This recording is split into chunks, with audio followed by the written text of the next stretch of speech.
Bueno, yo soy Javier Rodríguez Petersen, soy jefe del .com del Cronista.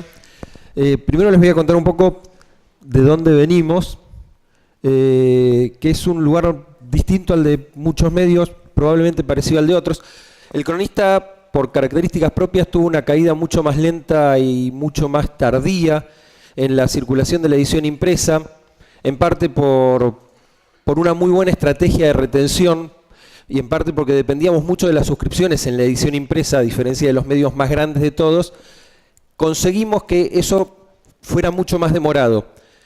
Eso, que está buenísimo, porque desde el punto de vista del negocio hizo que los ingresos cayeran más lentamente que en otros medios, nos resultó un lastre en cuanto a terminar de dar el paso para que seamos una redacción completamente digital.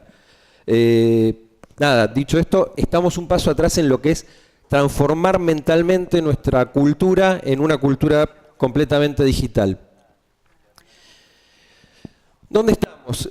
Tenemos menos volumen, obviamente, que los medios líderes, que Clarín, Nación, Infobae, que La Voz, pero venimos creciendo a tasas más altas. El último cuatrimestre acumulado tuvimos un crecimiento interanual del 43,6 en usuarios, y además somos un medio de nicho, algo que intentamos considerarlo como una fuerza.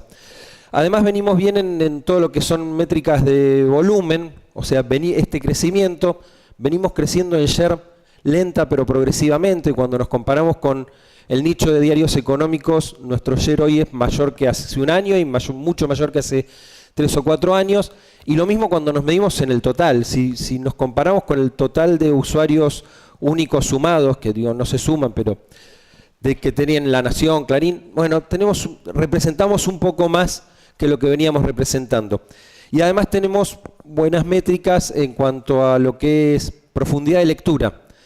Tenemos un promedio mayor de páginas vistas por usuario, y cuando vamos a los datos de Comscore que miden los minutos, tenemos muchos más minutos que el promedio del mercado por cada usuario que tenemos. Eso está buenísimo.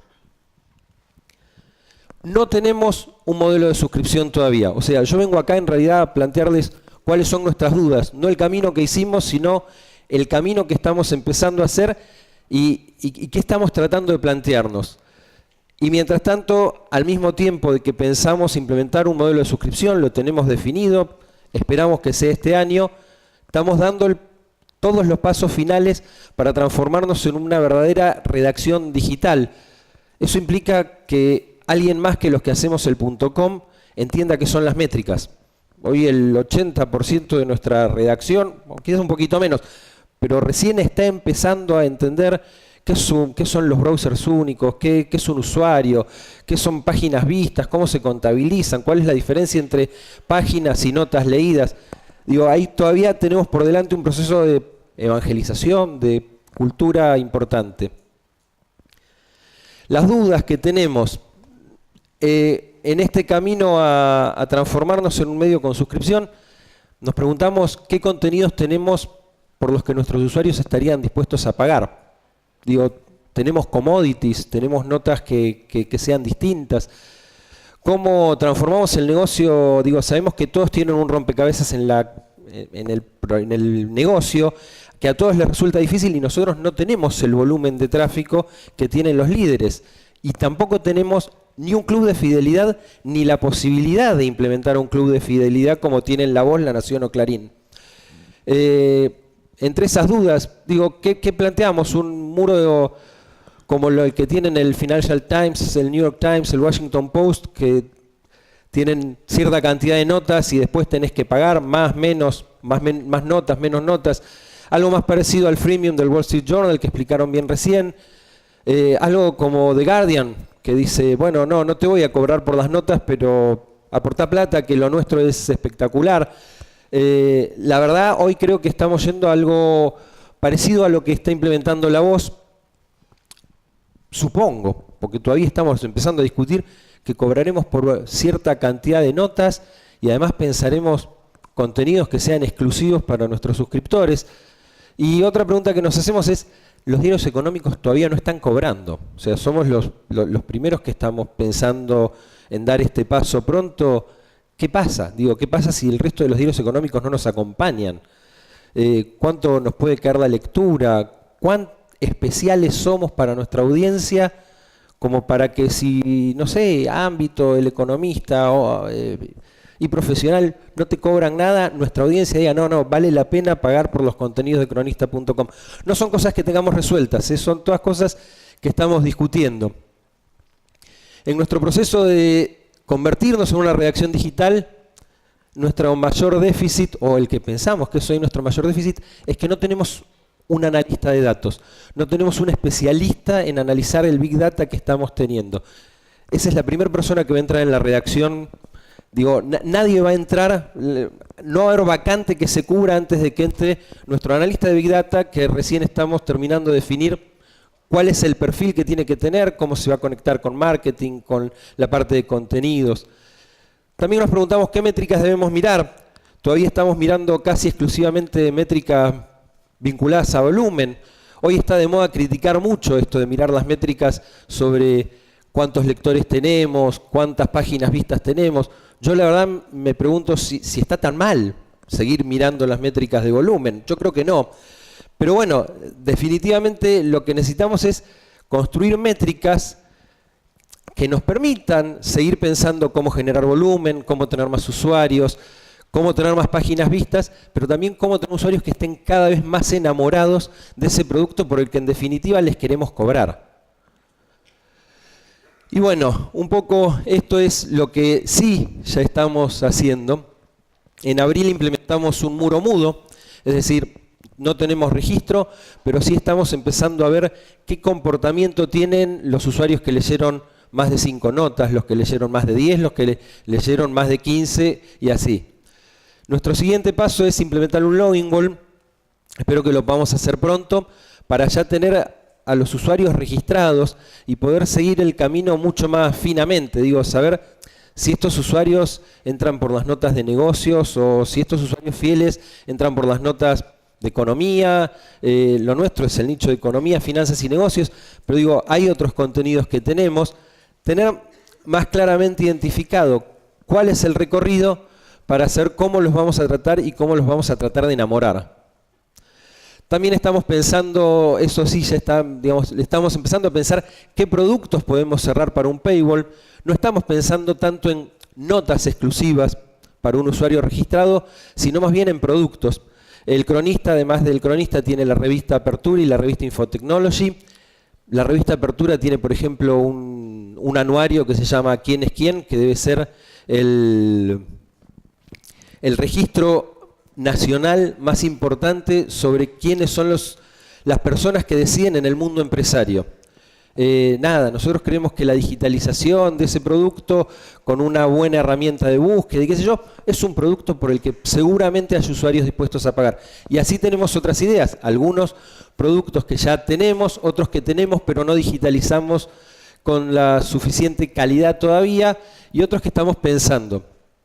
Todo esto lo estamos tratando de hacer con un debate transversal. En las reuniones en las que nos matamos por estas cosas participan las gerencias, contenido, comercial, marketing, producto, y tratamos de que esos debates empiezan a tener cierta rigurosidad, a ponerles números, a ponerles fechas precisas que a veces en la redacción nos cuesta mucho decir esto tiene que estar hecho en tal fecha.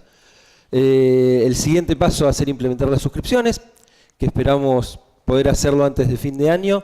Y en todo esto estamos visitando redacciones para que los que ya saben nos cuenten sus experiencias, y uno de los consejos que nos dieron es avancen aunque no tengan todo definido, porque si esperan a tener todo perfectamente cerrado, no avanzan más. Muchas gracias, Javier.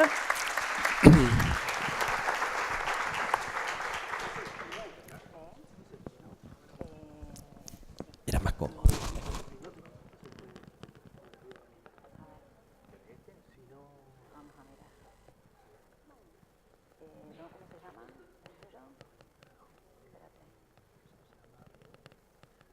Congreso 2018. No.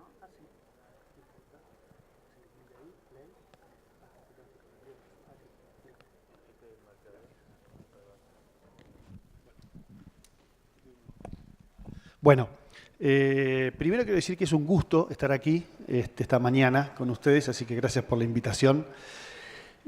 Por varios motivos voy a ser bastante breve. Por un lado porque estamos medio pasados de tiempo, pero también porque yo formo parte de un equipo de 12 personas que hace 7 semanas fundamos un nuevo medio, con lo cual nuestros resultados son muy modestos y nuestra experiencia es bastante breve. De todas maneras, y mañana Noé Scanarotti en una de las presentaciones va a contar un poco de qué se trata Redacción, pero claramente nuestro modelo adscribe más al modelo de membresía que de suscripción, de manera tal que lo que traje es una breve aproximación conceptual a los dos modelos, que creo que viene bien también para cerrar entre la primera presentación del diario y lo que acabamos de escuchar de modelos de suscripción. El título exacto de esta... Me parece que esto no está... Ah, sí, el título exacto es este, ¿no? El camino de todos los medios... ¿Es la suscripción, es el camino de todos los medios para la sustentabilidad? Bueno, yo creo que no. Y acá terminó la presentación, muchas gracias por venir. No voy a ser tan breve. Yo creo que no, pero está mencionado. Creo que los medios van a abrevar en fuentes de ingreso diversas. Este es el modelo de Ross Dawson, bastante conocido de los 90, en donde decía cuáles son las fuentes de ingreso de los medios. 20 años después podemos decir que, esto lo voy a hacer muy rápido, 6 de esos están casi muertos. Y hoy sí hay, sobre todo por el entorno digital, 3 ingresos: publicidad, contenido y comunidad. Y realmente suscripción atañe más al contenido y membresías atañe más a comunidad. ¿De qué hablamos cuando hablamos? La industria está recién entendiendo esto. Hace un mes salió un informe muy interesante hecho respecto a en qué se parecen y cómo se diferencian las suscripciones y la membresía. Me parece que un enfoque conceptual no solo sirve para entender estos fenómenos, sino también para trabajarlos, ¿no? Por supuesto, más allá de las ideas, todo se juega en la ejecución, y la verdad es que en la ejecución de un modelo de suscripción o de membresía hay cosas que funcionan de una manera muy distinta desde el punto de vista de la audiencia, ¿no? Por un lado, la suscripción es fundamentalmente una relación transaccional. Alguien pone su dinero y el medio pone su contenido. Más allá de los modelos medidos de muro de pago, más allá de los modelos freemium y demás, en algún momento cuando se ejecuta la suscripción es dinero por contenido. Y hay algunos casos, después voy a contar los casos que yo creo que son los más exitosos en el mundo, ¿no? Pero claramente ahí hay una relación en donde hay una factura antes que nada, ¿no? En términos de yo abro mi billetera, pero quiero estar seguro que del otro lado el valor por el que estoy pagando tiene que ver con la experiencia, con el contenido y lo demás. Y en el caso de la membresía hay un compromiso mutuo. Y esto que parece zaraza, cuando uno lo baja, verdaderamente es mucho más difícil para los medios en general asumir compromisos frente a su audiencia del estilo que mencionaba Manuel, a simplemente mandar una factura por abrir, digamos, parte de ese muro de pago, ¿no? En un caso se paga por acceso y en otro caso se paga por pertenencia, ¿no? Es muy interesante el caso local de Página 12, lanzó hace muy poco su modelo es un modelo mezcla de suscripción o membresía porque tiene algunos ingredientes, pero la motivación es una motivación clásica de membresía, ¿no? Creo que el claim es, nos necesitas, te necesitamos, una cosa así. Y la construcción de un sentido de pertenencia en un medio también exige otros músculos, otra lógica e involucra muchísimo más a una redacción. Un modelo de suscripción exitoso se puede implementar con un excelente equipo de marketing, con mucha claridad respecto a cómo es ese embudo de conversión que creo que Juan Pablo mostraba en un momento. Y por supuesto tiene que haber buen contenido de parte de la redacción. Ahora, un modelo de membresía es imposible de construir si la redacción no está solo preocupada por producir buen contenido, sino también por cómo escucha a la audiencia. La clave en el modelo de suscripción está en la propuesta de valor y en la membresía en la propuesta de participación. Acá hay otro elemento complejo, porque el modelo de membresía tiene como 2 pilares fundamentales. Uno tiene que ver con la adhesión al propósito, que puede ser más ideológica, política, social, cívica o lo que fuera, pero también esa construcción de la pertenencia se produce a través de experiencias de participación. Y hay en el mundo, y son cosas recientes, experiencias súper interesantes respecto a hasta qué punto una redacción pone en manos de su audiencia algunas decisiones editoriales o cómo habilita su participación en algunos segmentos del proceso editorial. El acento está puesto en la transacción, en las suscripciones y en la relación en la membresía. Hay modelos de membresía de varias escalas. El más exitoso es el Guardian, naturalmente, pero hay dudas en la industria respecto a la escalabilidad de los modelos de membresía que nacen, ¿no? Ahí puede haber 6, 7, 8 ejemplos muy interesantes y muy logrados en el mundo. Pero los grandes medios que están en su transición se ven obligados, si se quiere, a gestionar fundamentalmente un modelo de suscripción. Esto lo pasamos rápido. Bueno, New York Times y Washington Post como casi los mejores modelos de suscripción, sobre todo en términos de resultados, aunque ambos también apelan al apoyo, si se quiere más, entre comillas, ideológico. El Washington Post con ese claim que uno ve cada vez que entra, la democracia muere en la oscuridad. Y The Guardian y The Correspondent como dos grandes modelos también de membresías bastante puros, ¿no?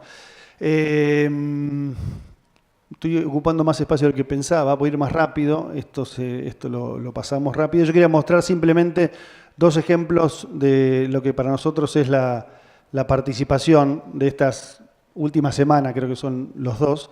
Bueno, Wikitribune hace 2 días lanzó un nuevo producto tecnológico que habilita participación de audiencias en la sugerencia de fuentes, de tópicos, que creo que hay que mirarlo con mucho detenimiento, porque si eso funciona y logra éxito, creo que va a ser un aprendizaje o una lección primero para el resto de la industria. ¿Por qué miles de niños necesitan una ley nacional en equinoterapia? Esta es una nota que publicamos el miércoles, creo hace 2 días o 3 días, ¿no? El martes o el miércoles. En el texto se contaba la historia de un niño y su trabajo, digamos, en equinoterapia. Hay videos de la madre. La historia de Instagram funciona muy bien, pero al pie hay un botón. Y hay un botón que llamamos botón de acción. Y aquella persona, digamos, la nota cuenta la historia de este niño, pero también la historia de la problemática. Las obras sociales no reconocen a la equinoterapia como una terapia a cubrir, con lo cual hay una ley que se impulsa, y entonces uno al pie de la nota, y se contaba la problemática de la ley y qué tan lejos o cerca está de su aprobación, con lo cual una persona que entraba y le daba al pie podía hacer ese clic y llenar, por ejemplo, en este caso, esa petición, ¿no? Bueno, nosotros decimos que hacemos periodismo con propósito e impacto, y este es el tipo de impacto que estamos buscando. En nuestra modesta muestra, porque llevamos 7 semanas, la verdad es que el nivel de participación fue muy alto, y bueno, nos da esperanzas de que esta rueda, que hoy es pequeña, gira, y después habrá que ver cómo hacerla más amplia, ¿no? Y el otro ejemplo de participación interesante que tenemos tenemos una serie que se llama 100 mujeres. Estamos contando la historia de 100 mujeres extraordinarias. Lo más innovador de la serie es que no están ni Isela Constantini ni María Eugenia Vidal entre las 100, porque en realidad son 100 mujeres no famosas, digamos, ¿no? Extraordinarias por algún motivo en particular. Y utilizamos una herramienta que se llama Harken para la participación, no es quien la gestiona. Y acá le pedimos a la gente, mira, si conoces mujeres extraordinarias, contanos su historia. Bueno, son 5 capítulos, ¿no? El primer capítulo son mujeres corajudas. Y la verdad que estamos recibiendo muchas e interesantísimas ideas que, por supuesto, vamos a tener que filtrar y elegir. Pero esto tiene que ver para mí con cómo una participación empieza a crear un sentido de comunidad, que es la piedra angular, digamos, de los modelos de membresía. Muchas gracias.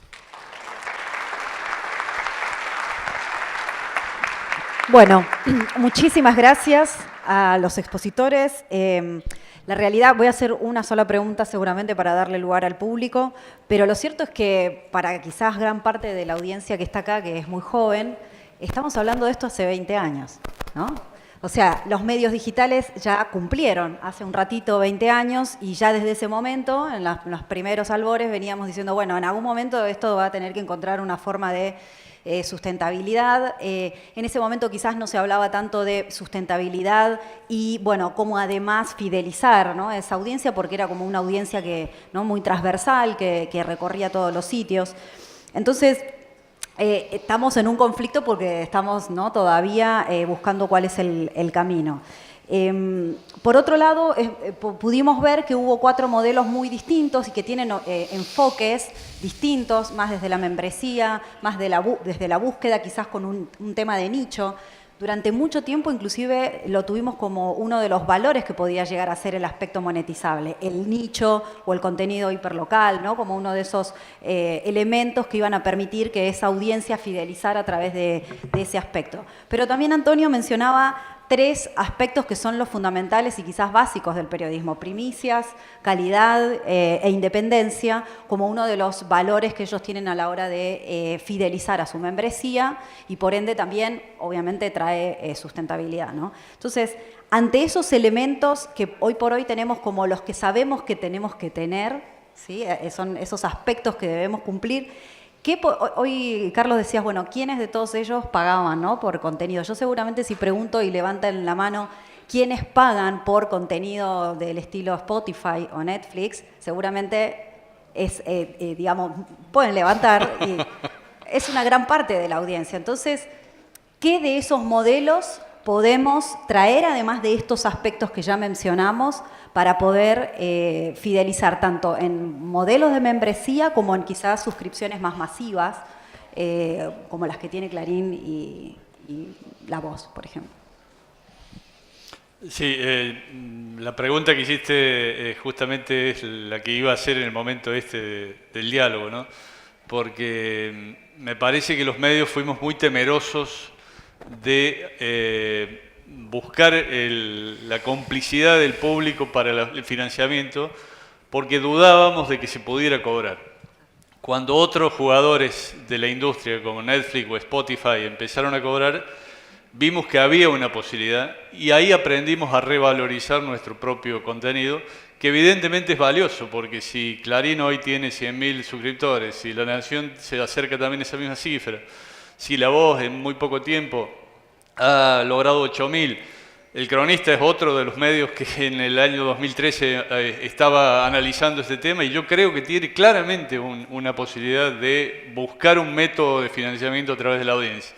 No va a ser el único, pero desde el 1995 que nace Internet, o por los medios nacen a Internet, 94, 95, hasta hoy, creíamos que la publicidad era la forma de financiamiento. Hoy nos damos cuenta que la publicidad tiene muchas debilidades, porque por un lado Facebook y Google han logrado bajar mucho los costos de la publicidad y por lo tanto logran una masividad que los medios no conseguimos, porque los adblockers bloquean justamente la mayor parte de la publicidad que se puede exponer y porque los móviles cambian también la lógica, es decir, uno no ve lo mismo la publicidad en un móvil que en una pantalla de gran tamaño. Entonces todo eso ha hecho que el modelo tradicional de los medios no tradicionales haya ido mutando, ¿no? Sí, yo creo que es muy difícil que la gente pague por contenidos. Y yo sé que esto suena mal en la industria, mal acá y no se dice. Pero cuando uno paga Spotify o Netflix no está pagando una película. Sobre todo en momentos en que gran parte del contenido, la mayor parte del contenido que encontramos en el entorno digital es un contenido bastante commodity, por decirlo de alguna manera, ¿no? Es decir, posiblemente haya 4 o 5 nombres de periodistas en la Argentina a los que gente diría, bueno, yo estoy dispuesto a pagar si no lo puedo leer, solo si lo pago, digamos, ¿no?